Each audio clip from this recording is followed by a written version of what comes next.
Bismillahirrahmanirrahim. Rabbi shrah li sadri wa yassir li amri wahlul 'uqdatam min lisani yafqahu qawli. Subhanaka la ilma lana illa ma 'allamtana innaka antal alimul hakim. La haula wa la quwwata illa billahil aliyyil azim. Assalamualaikum warahmatullahi wabarakatuh.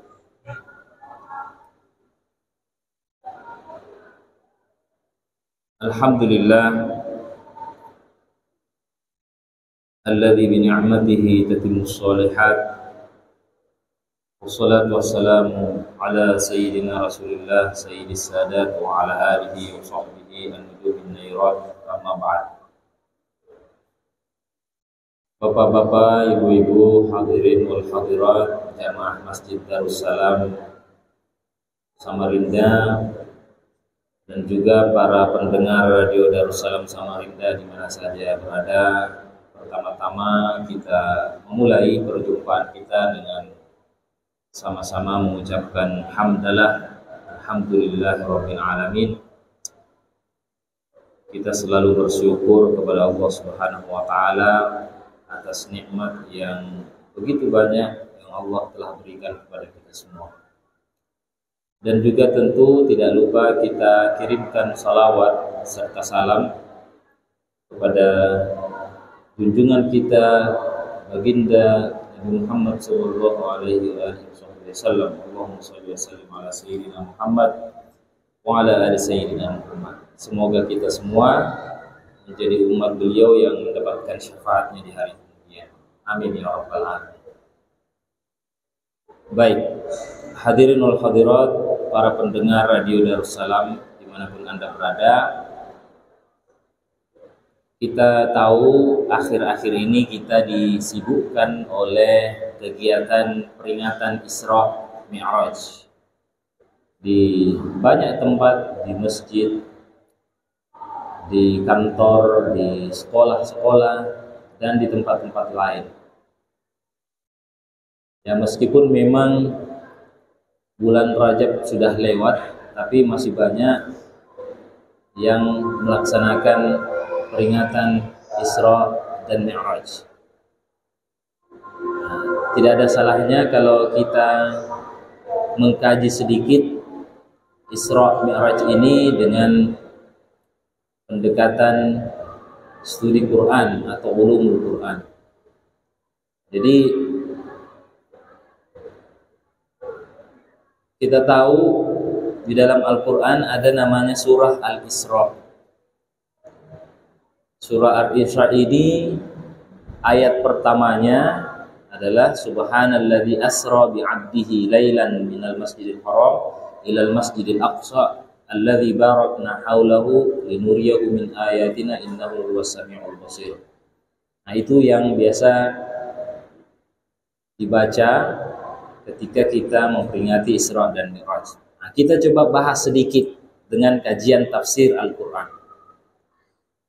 Jadi ayat ini dimulai dengan kalimat subhana. Diistilahkan dalam agama subhanalladzi ini dengan kalimat tasbih, subhanallah, ya. Meskipun di dalam Al-Quran tidak ada kata Allah di situ. Tapi subhanalladzi, bukan subhanallahilladzi. Nah, tapi sebenarnya maknanya adalah subhanallah. Maha suci Allah dari segala kekurangan. Maha suci Allah dari segala keterbatasan. Yang biasa diistilahkan dengan kalimat tasbih. Nah, meskipun istilah tasbih ini di masyarakat terkadang disalahpahami oleh orang Arab itu sendiri. Misalnya kalau kita berangkat ke Tanah Suci, ada jemaah yang mau beli tasbih koka. Biasa ada tasbih. Kalau kita di Indonesia, tasbih itu yang biasa dipegang. Subhanallah, alhamdulillah, la ilaha illallah, Allahu akbar. Nah, tapi bagi orang Arab, kalau kita bilang saya mau beli tasbih, itu mereka kadang tidak paham. Karena tasbih itu dalam bahasa Arab artinya kalimat subhanallah. Nah, jadi kalimat subhanallah inilah yang di dalam hadis Rasulullah SAW diistilahkan kalimatani khafifatani 'alal lisan thaqilatani fil mizan. Jadi kata Nabi, ada dua kalimat yang mudah diucapkan oleh lisan, lidah kita, tapi berat timbangannya nanti di hari kemudian. Dua kalimat ini adalah subhanallahi wa bihamdi, subhanallahi al-azim. Nah, ini juga diistilahkan jamaah sekalian dengan kalimatut thayyibah. Jadi kalimat subhanallah, alhamdulillah itu diistilahkan dalam agama kalimatut thayyibah. Ucapan-ucapan yang baik, kalimat-kalimat yang beretika, yang dapat pahala bagi orang yang mengucapkannya, meskipun mudah.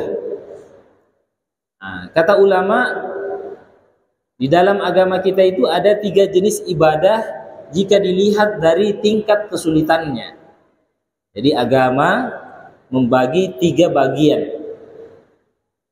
Dalam Islam ada 3 ibadah dilihat dari tingkat kesukarannya, kesulitannya.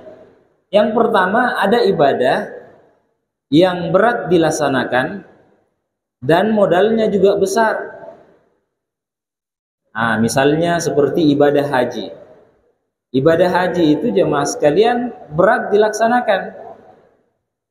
Nah, makanya syaratnya orang yang mau berangkat haji itu dia harus istita'ah, mampu dari segi fisik. Karena memang kalau kita berangkat haji itu butuh tenaga yang tidak sedikit. Harus tawaf, harus sa'i, harus wukuf di Padang Arafah, harus mabit di Musdalifah, di Mina, harus melontar jumrah. Itu kurang lebih 6 hari ritualnya ibadah haji. Sejak berangkat ke Padang Arafah 9 Zulhijjah. Jadi berat dilaksanakan itu haji. Di samping itu haji juga harus punya duit, harus punya uang.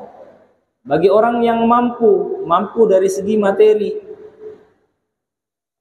Apalagi belakangan kita baca berita ongkos naik haji di Indonesia sudah naik menjadi 49, sekian juta. Jadi hampir 50 juta. Nah, kenapa sampai naik ongkos naik haji? Ya alasannya memang karena akomodasi khususnya di Arab Saudi itu naik. Nah, sama seperti ibadah umroh. Orang yang berangkat umrah itu semakin kesini semakin naik harganya. Nah, begitu pula haji. Nah, ditambah lagi karena memang pemerintah Arab Saudi menaikkan biaya masyair.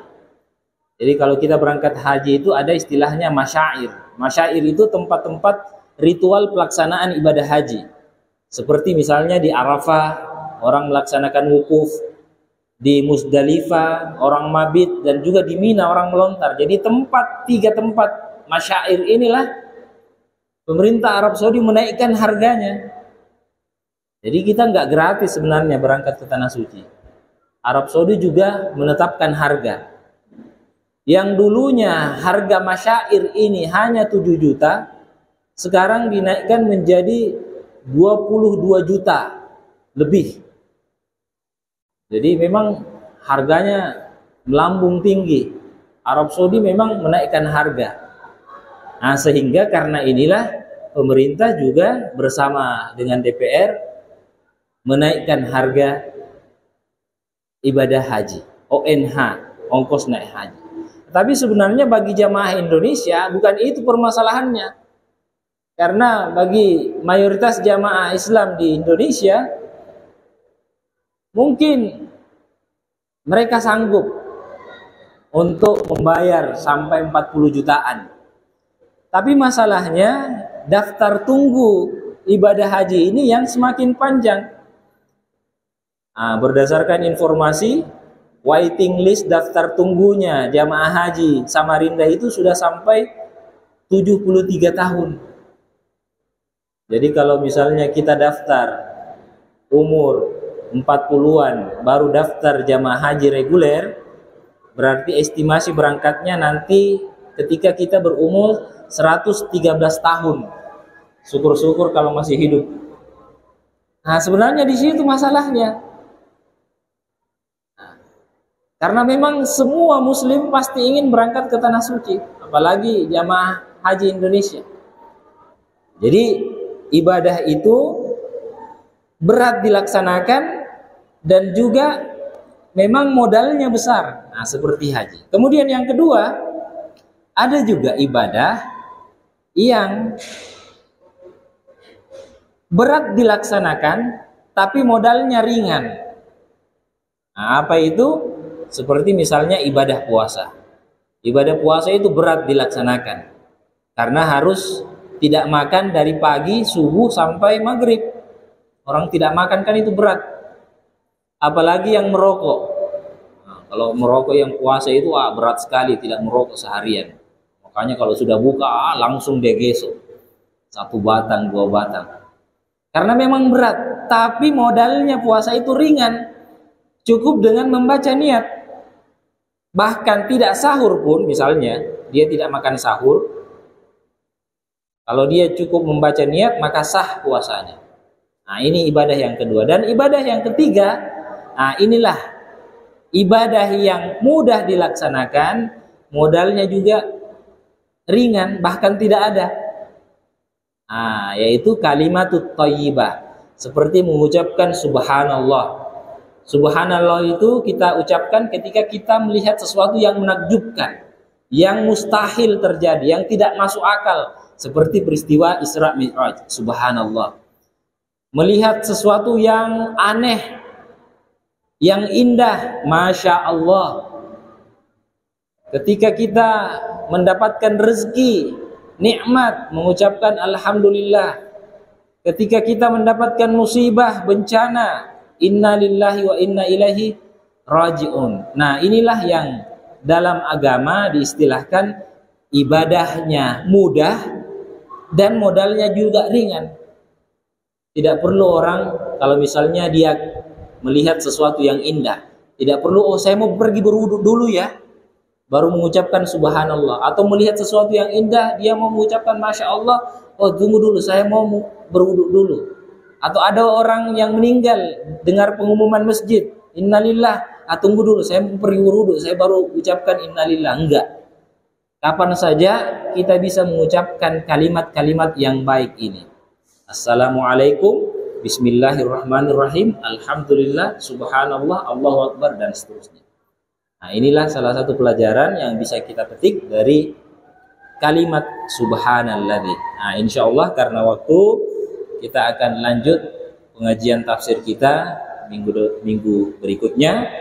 Sampai di sini dulu pengajian kita hari ini. Semoga ada manfaatnya. Mohon maaf jika ada kesalahan kekurangan.